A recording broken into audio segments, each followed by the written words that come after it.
Bismillahirrahmanirrahim. Assalamualaikum warahmatullahi wabarakatuh. Halo semuanya, perkenalkan nama saya Dinda Deme Febriana dengan NPM 21141511055.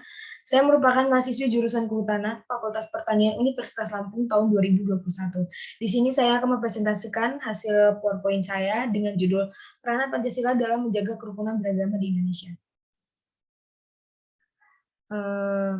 Poin-poin yang akan kita bahas, yang pertama yaitu pendahuluan, yang kedua ada tujuan, ketiga uraian teritoritis, yang ketiga pembahasan, dan yang terakhir adalah penutup.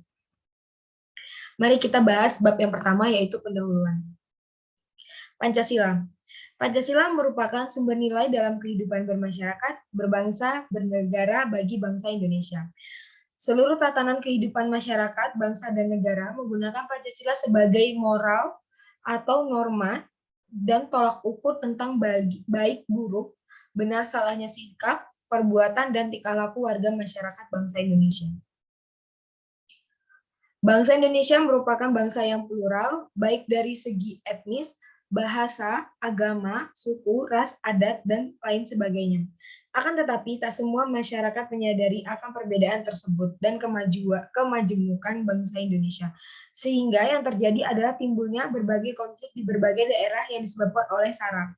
Penyebab utama timbulnya konflik yang berbau SARA, yaitu pada agama, adalah minimnya pemahaman dan pengalaman akan sila pertama oleh masyarakat dalam kehidupan sehari-hari. Minimnya rasa toleransi pun menjadi salah satu unsur penyebab konflik SARA. Untuk menghidupkan kembali dan membangun paradigma kehidupan masyarakat yang beragama dan kerukunan antar umat beragama, maka dalam pelaksanaannya di dalam masyarakat, nilai-nilai Pancasila harus ada dalam proses perencanaan, perorganisasian, pelaksanaan, pengawasan, maupun evaluasinya. Dua fungsi dari Pancasila sebagai kerangka acuan. Yang pertama, Pancasila menjadi dasar visi yang memberi inspirasi untuk membangun suatu corak tatanan sosial budaya yang akan datang, membangun visi masyarakat Indonesia di masa yang akan datang.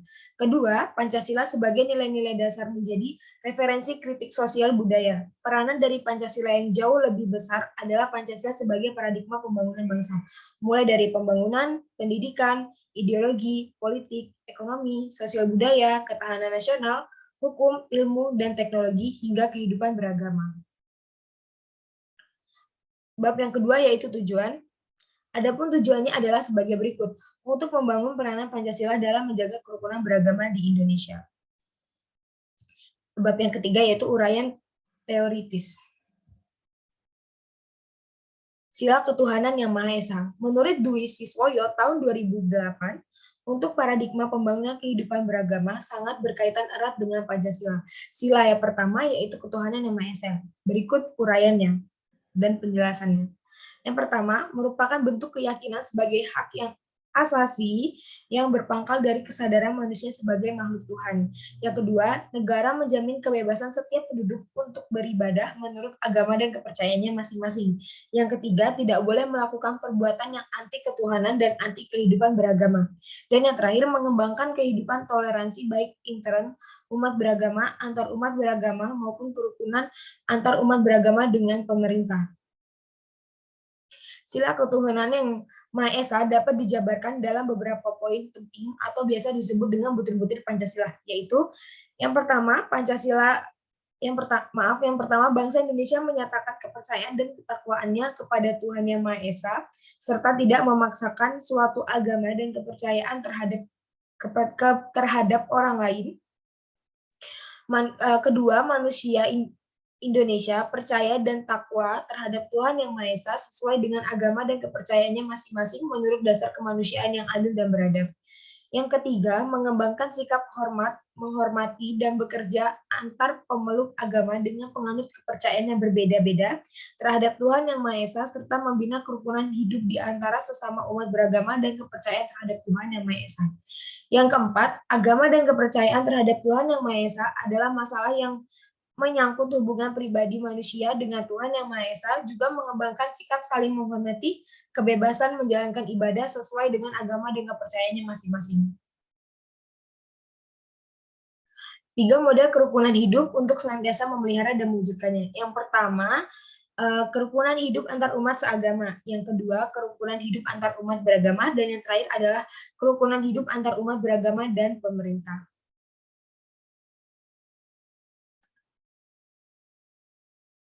Pluralisme agama di dalam masyarakat. Pluralisme agama adalah mengakui adanya kemajemukan, keragaman, dan keberbedaan, baik yang prinsip maupun tidak, yang meliputi keberbedaan keyakinan atau agama.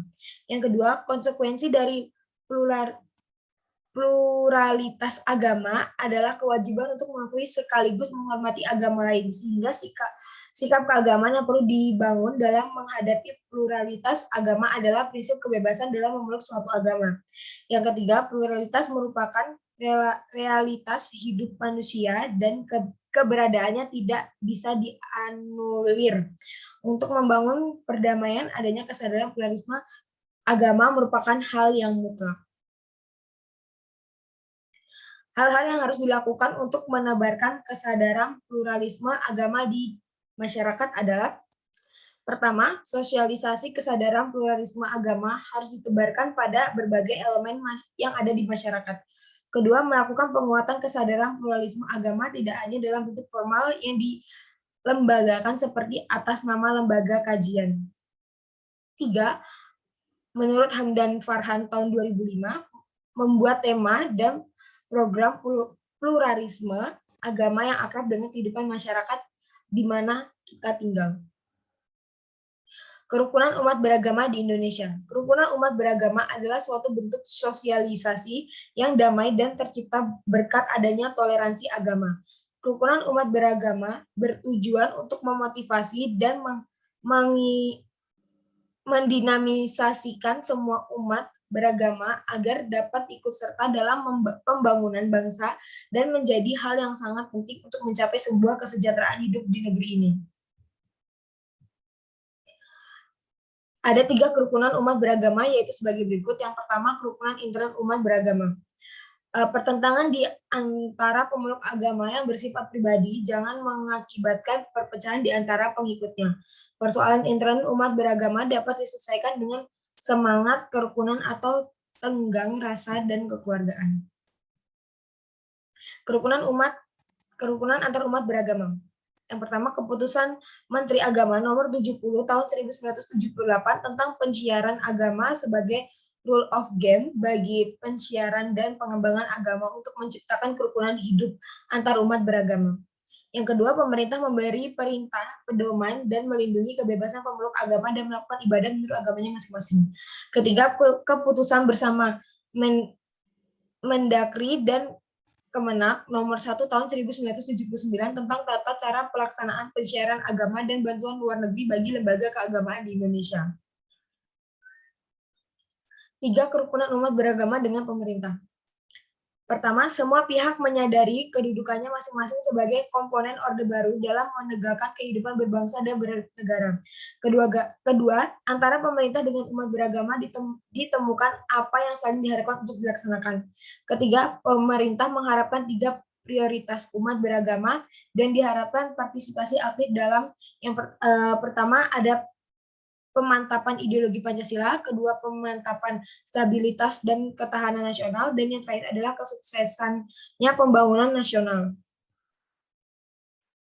Sebab musabab timbulnya ketegangan intern umat beragama, antar umat beragama, dan antar umat beragama dengan pemerintah dapat bersumber dari berbagai aspek di antaranya adalah yang pertama, dari sifat masing-masing agama yang mengandung tugas dakwah atau misi.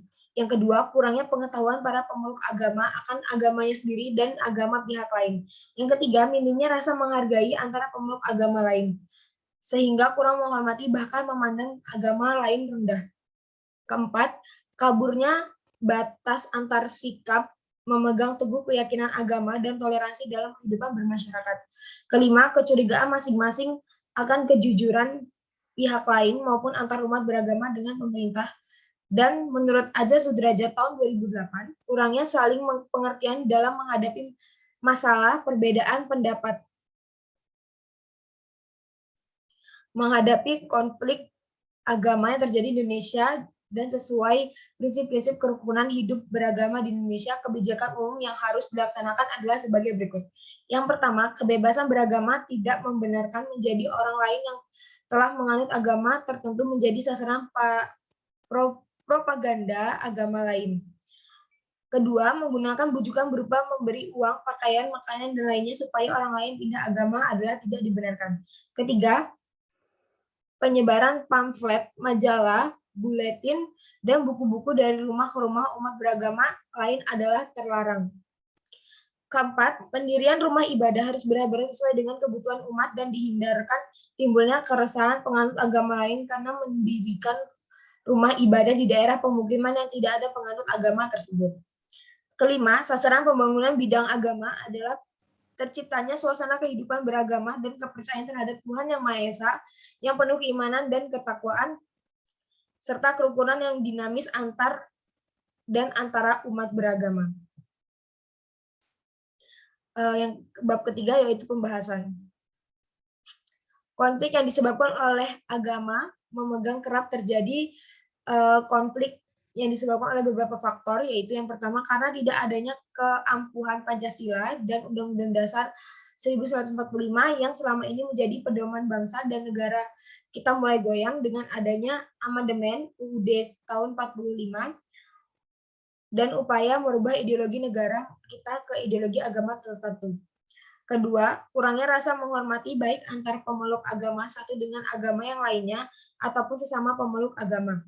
Ketiga, adanya kesalahpahaman yang timbul karena adanya kurang komunikasi antar pemeluk agama. Yang keempat, perbedaan suku dan ras ditambah dengan perbedaan agama menjadi penyebab lebih kuat untuk menimbulkan perpecahan antar kelompok dalam masyarakat. Konflik antar agama lebih sulit diatasi dibandingkan dengan konflik yang lain. Hal ini dikarenakan konflik agama yang sangat sulit diatasi tanpa kesadaran yang timbul dari hati nurani para pemeluk agama.